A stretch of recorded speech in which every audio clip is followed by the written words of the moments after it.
కుదిరితే పరిగెత్తు, లేకపోతే నడువు, అదీ చేత కాకపోతే పాకుతూ పో. అంతేకాని ఒకే చోట అలా కదలకుండా ఉండిపోకు.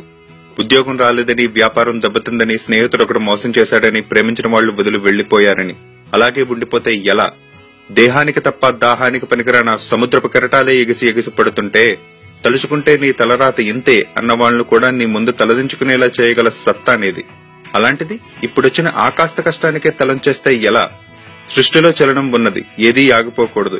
పారే నది, వీచే గాలి, ఊగే చెట్టు, ఉదయించే సూర్యుడు అనుకున్నది సాధించాలని నీలో కసికసిగా ప్రవహిస్తుందే, ఆ నెత్తురుతో సహా ఏది ఆగిపోవడానికి వీల్లేదు.